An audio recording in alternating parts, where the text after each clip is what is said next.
Welcome back, guys. Today we're going to be fitting some new suspension on my VW T5. We'll start with the front and move on to the back.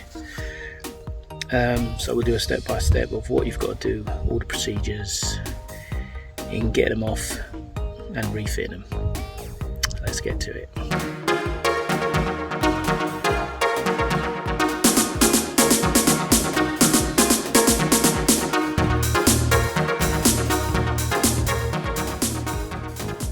So these are the new springs. So we've got rear ones and we've got the front ones. So as I said, we'll start off with the fronts, as they're going to be the more difficult ones to do. Backs are quite straightforward. So first things first, you've got to take this panel off. So you get the wipers off first, then this panel, so you can gain access to the top mounts nuts. So we'll take that off first. So what we've done is we've took away that plastic cover. I've also undone the motor for the wiper arms. These are held on by 10mm bolts. There's one there, and one there. There's three. Just move it out of the way, just so you can gain access to that top mount, and undo that bolt, or that nut, sorry. It's a 21mm. Just undo it. I didn't have to hold the middle of it, the centre section, but if it does move, just stick like a torque bit in there and hold it in place while you loosen it up. But don't take it all off just yet. Now I've got to jack the vehicle up, get the wheel off, get it on a stand, and start undoing the underneath. So just before you jack it up, while it's still on the ground, you've got that nut in the middle. It's a drive shaft nut. Make sure you undo that, because it'll be a lot easier doing it now. I think it's a 30mm socket on that. Okay, so what we've got under here is we have to remove this nut here for this drop link. I've already moved the electrical cables for the brake pads and the brake hose. They just pull off. So that I've sprayed some WD-40 all around everything that needs to come away. You've got some nuts here which are actually holding the leg in place. They'll have to come off. And then underneath, what you've got is this lower ball joint, and this is held on by these bolts here. So there's one here, one on the other side. That needs to come off to lower the ball joint, to give you play to actually pull the drive shaft out. Obviously, once you remove that nut fully. So I'll take that all off and show you what it looks like. Right, so as you can see here, we've removed the drop link, the two bolts that were here holding the leg in place, the lower ball joint which was held on by the two bolts under there. Once all that's removed, you just give it a little tap. Obviously put a bit of WD or something similar, just so it eases it. But yeah, a few little taps and it just popped out. Obviously you got to get the drive shaft out before you do that. But once all these bits are undone, it's fairly straightforward.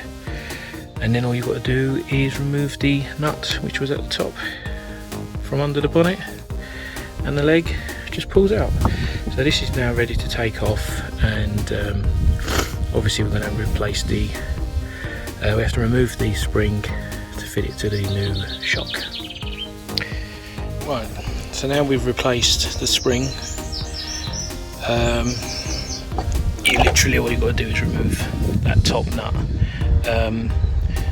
Obviously you've got to clamp the spring down, depending on what springs you've got. I mean, this has got like a sports suspension on it, so I actually didn't even need to clamp the springs. I literally undid that, and the top mount came off. Swapped over the dust cover from the other shock, and it was good to go. But yeah, obviously depending on what suspension you got, do take care and compress the springs before undoing that, or else it'll just shoot out. Other than that, now refitting it is pretty much the reversal to removal. We'll start off by sticking that up the top in the bulkhead, put the nut on to hold it in place. We'll then go on to guide the shaft into the hub, give that a clean first, put some copper grease on it, and then yeah, it's just a matter of feeding back the drive shaft back into the hub, fitting that lower ball joint, and then you've got that drop link there to go back on, and you're good to go. Right, so it's all back in place now. Just to go over again, you got your nut for your drop link going there, your 2 bolts that secure the strut into the hub, you've got your 2 bolts underneath which will for your ball joints, and obviously once the wheel is back on, we'll tighten up this drive shaft nut, and obviously the nut at the top where it all started, that one there. Happy days. So just something to mention, when I did the other side, I removed the ball joint from those 2 bolts there and there, but what I've done with this one, I've actually removed it from the wishbone, because when it came to putting those bolts back, it was a pain in the arse. So it's much easier this way, and all you will need is a ball joint splitter like that, and it just pops off, and that removes it without damaging the rubber. So that's going to be a lot easier to fit back than putting those 2 bolts in. So yeah, just as a quick tip. Right, now we're all done, wheels on. Don't forget to tighten up the centre nut on the drive shaft, put this panel back, this rubber, wipers. So that's the front all done. We'll move on to the back now. Right, with the rear shocks, basically you've got 1 bolt at the top and 1 nut and bolt at the bottom. I believe they are, yeah, 21mm. So we'll take them 2 bolts off and swap them over. Right, swapped over now. So the bottom one was a nut and bolt, 21mm. Top one is 18, but you only need a socket for that because the nut is actually welded into there. So do put some WD-40 on it because the top one was quite rusty, but that was an easy job. So I'll do the other side now and we'll be done. So there you have it, complete suspension changed. You can see on the rear suspension they were completely knackered because, I mean, that's supposed to pop straight out. That one's compressed, that pushed that in, that didn't even move out. So the back ones were completely knackered.